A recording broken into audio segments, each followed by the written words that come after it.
大家去分享下我哋今個月嘅獎勵計劃。啲字好細，所以咧我就要行過呢邊睇一睇。係啦，咁就呢個獎勵計劃咧，大家想唔想攞到呢25,000蚊美金先？係啦，想舉手啊！係啦。咁點樣攞到咧？就係話係啦，就需要咧喺今個月去成為我哋嘅團隊嘅人啦。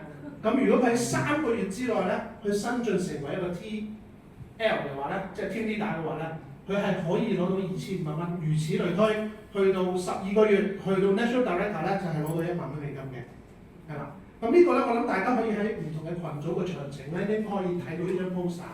咁我哋純粹係提翻大家，有一個咁嘅快速晉升嘅獎勵計劃，去俾大家去 motivate 自己嘅團隊嘅人啦，去 set 個 target 啦。頭先我都講到，一定要 set target 做嘅，因為如果我哋朝頭早起身咧，我 call 邊個咧？我今個月嘅業績要做幾多咧？究竟我係咪做頭先好似阿 Sean 咁講，做幾千蚊定做幾萬蚊定做10幾萬咧？係啦，咁就大家自己去 set 咯。因為呢個亦都係其中一個好處嚟嘅，個 pace 係自己去 set 嘅。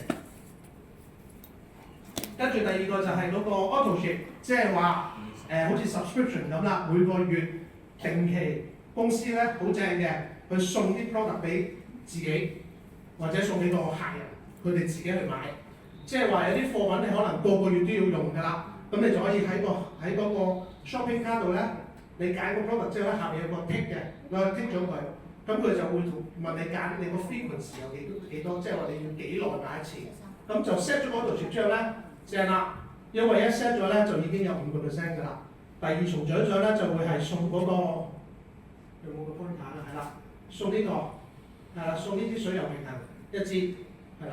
跟住就第3重咧就係話一路咁樣重疊落去啦。第1個月、第2個月、第3個月，每個月都有唔同嘅獎賞俾翻你，係啦。咁所以咧，你亦都可以將呢樣嘢咧去話翻俾你嘅顧客聽咯。其實係可以 set 呢一個 auto-ship， 係啦，就唔使個個月都去買嘅。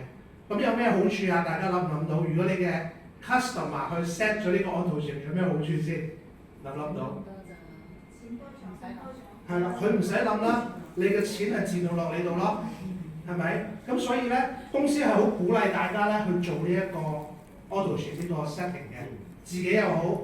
或者叫啲客人去做又好，或者鼓勵啲團隊話俾佢聽，呢個 subscription 嘅 model 咧係非常非常之好嘅。點解咧？因為我做 IT 生意咧，我係用 subscription model 嘅，每個月都有 passive income， 即係我嘅客，我寫咗網站，做咗系統 ，OK， 佢每個月或者每年咧都需要 maintain 㗎嘛，咁嗰啲錢佢係自動會入我戶口嘅。咁所以呢樣嘢亦都 Raymond 都好聰明係用緊呢樣嘢咯，係啦，咁就可以去參考下。最後一個啦